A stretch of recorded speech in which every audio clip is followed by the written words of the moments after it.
Yo, what's going on, guys? Anthony here, and welcome back to another video. In today's video, I want to talk through exactly how you can make better ads and therefore make more money. And as you guys know, the number one thing when it comes to making better ads is the hook. So I wanted to showcase how I was able to take my thumb stop ratio from 30% all the way up to 43%. And on certain creatives within this particular ad set, we've got a thumb stop of upwards of 50%, which means half of the people that are seeing this ad come up on their screen are actually stopping to watch the video. And as you guys know, if you've watched other content, everyone always emphasizes the hook, the hook, the hook, but no one actually teaches how to make engaging hooks. So in this video, make sure you watch it from start to finish because I'm going to teach you exactly what kind of hook patterns I use, what kind of clips I use, what kind of textual elements that I use to be able to get half of the people that actually see this ad on their screen to actually stop and watch it. So without wasting any more time, let's jump straight into the video. So when it comes to the hook, the number one thing to remember is the nature of the platform that we're dealing with. So we are advertising on Facebook, and this applies to TikTok, Pinterest, whatever social media platform, YouTube even. When it comes to advertising on any of these platforms, you have to remember that people are not engaging with Facebook to shop. People are not engaging with Facebook to see your products. People are not engaging with Facebook to watch ads. People are engaging on the Facebook platform to catch up with friends, to doom scroll, to watch reels, and do whatever else they do on the platform. The last thing they want to do is see your freaking ad. However, in order to actually sell people on a product and to get them to buy, they need to see what we have to say. It doesn't matter how good your creative is. It doesn't matter what framework you use. If no one actually watches the video and stops to watch the video, then it doesn't matter. You can make the best creative in the world. You can have the best script. And if you're watching my content, you probably have some of the best scripts in the world, but it won't matter unless you get people to actually stop and watch the video. So when it comes to making really good hooks, the name of the game is pattern interruption. We have to figure out ways to cognitively interrupt people from their subconscious, or I guess in this case, we could call it unconscious habit of scrolling. When people are scrolling through social media, they're not necessarily the most cognitively engaged. They're not consciously aware of what exactly they're doing. In fact, if you've ever scrolled on social media yourself, you'll have those moments where like 30 minutes later of doom scrolling, you're just like, wait, what the fuck am I like? Why did I just do that? Like, what am I doing? And then you almost get this like post-nut clarity.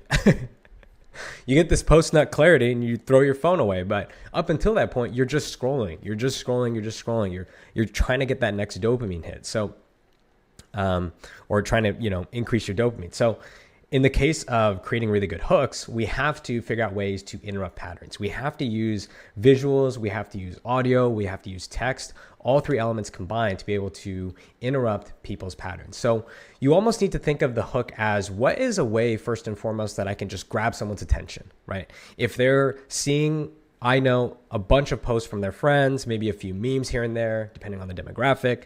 What are ways that I can grab someone's attention, but also in a way that is relevant to my product? So you don't want to just grab someone's attention and just grab everyone's attention, because if that were the case, if you want to attract a bunch of dudes to your product, if you're selling like, I don't know, hair loss supplement, you might just show some really hot girl on the screen or whatever. You get really high click-through rate and thumb stop from a bunch of thirsty dudes, but that's not what you want. You want to interrupt the people or interrupt the patterns and engage the people that are also likely to be in your audience. So those are the key tenets of a really good hook. Number one, it has to be engaging. It has to interrupt someone's pattern. It has to be visually stimulating and so provoking that someone who is scrolling on their feed will instantly stop to see, okay, what is this? It needs to pique someone's curiosity and drive enough intent to actually watch the rest of the video. And then number two is the hook also has to be relevant to the product. So whatever visual that you're showing, it's not enough to just be attention grabbing in and of itself. The actual visual hook needs to be attention grabbing, but also relevant to the product or whatever else that you want to showcase later on in the video. Otherwise, you're going to risk hooking in a bunch of people who are watching your video that don't actually care for your product or what you have to sell. So those are the two key tenets that you have to keep in mind. And I'm going to show you a couple of quick examples of how you can implement this and replicate this very, very easily for your own product using the example of this case study product here, which is the Rough Rider. So this is a hard bottom dog seat extender that basically protects your back seat from scratches, mud, fur, etc. Right? It's a pretty boring product, to be honest. It doesn't have like this crazy wow factor. It just looks really cool and it provides a really good functionality, right? So because there's not this crazy visual transformation, I can't just show this awesome before and after, or someone, standing up straight, pulling their posture back. I need a very visually stimulating hook. And as you saw previously, I did not have that. I was just going straight into the product, and the thumb stop ratio was about 30%. So now, how did I increase that all the way up to 40%, 45%, and even upwards of 50%, getting half of the people to actually stop and watch the video? The key was in this hook right here. So I'm going to play this hook for you really quick, and so you can kind of see what this actually is.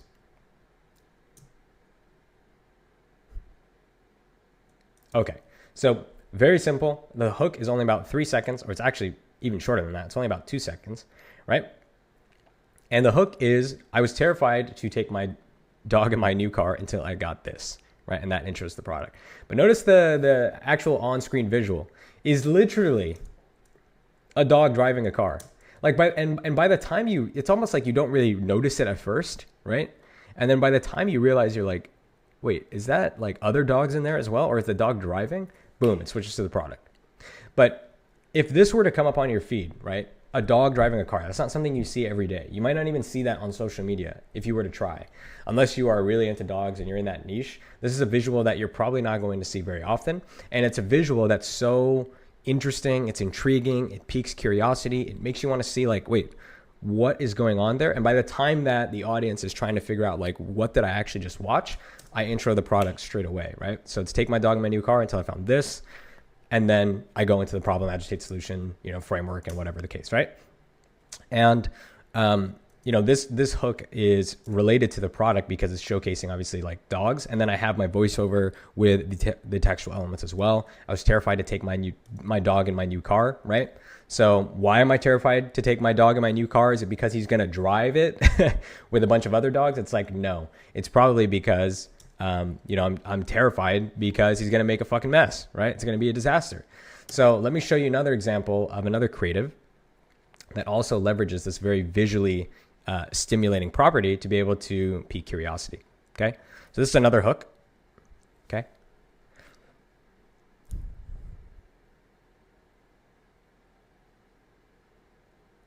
Okay. So as you can see, and this hook, we're saying Max right here leaves his drool stains on my seat. I hope those are drool stains, not number 1 or number 2 stains. So again, this is another type of very visually stimulating hook where you have the guy pointing at the dog and then you're immediately identifying the problem. This is another form of hook that you guys can leverage as well.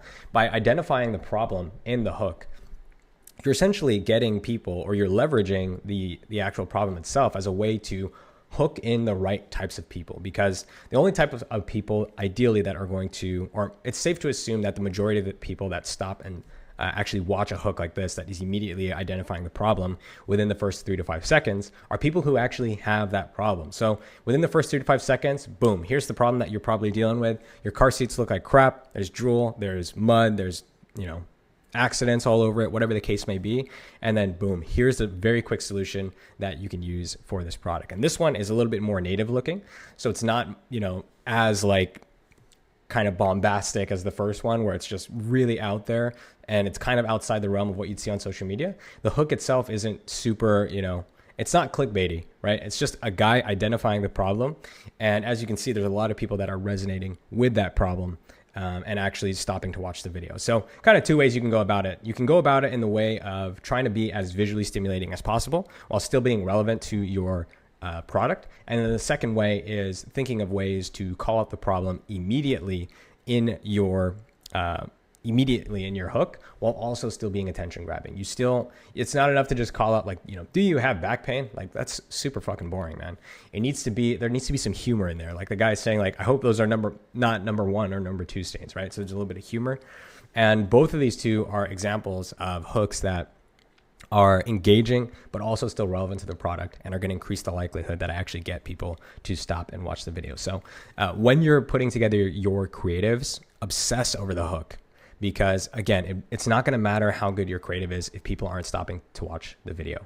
So obsess over the hook, figure out ways to, or just make the assumption in your head that people are kind of like zombies on social media. They're not there to watch your video. They're not there to watch your ads. And just think about it in the sense like they're unconsciously doom scrolling. And whatever shows up, that first 3 seconds, think about it. You have like 3 seconds to essentially captivate someone in your audience to sell them. It's like you can't sell someone. Think about it if you were like a car salesman.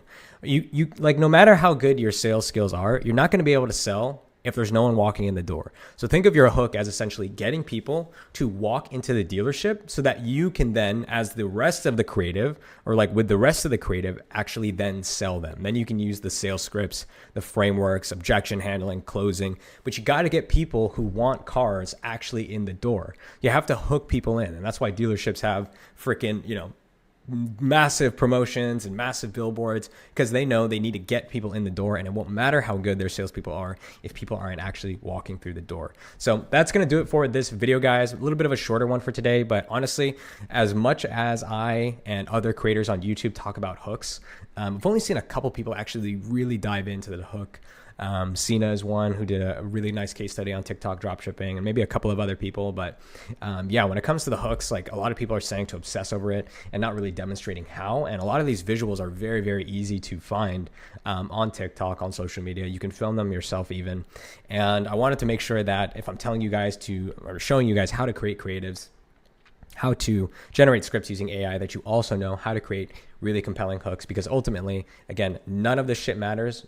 Doesn't matter how fucking good the rest of the creative is, how good of a salesperson you are, if there's not any people actually watching the video to be sold, or there's not any people walking in the door. So that's going to do it for this quick one for today. Hope you guys enjoyed it and got a ton of value out of this. Make sure to leave a like, comment, and subscribe if you did enjoy this video. If you want to get access to my complete masterclass that shows you step by step exactly how I built my first 7-figure dropshipping business, turned it into a legitimate brand. In addition to more walkthroughs and case studies just like this one, there is also, on top of the class, 3 weekly Q&As, a free one-on-one coaching call, and over $1,000 worth of tools and resources for you to use.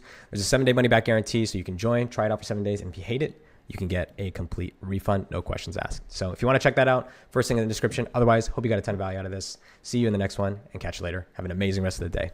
Peace.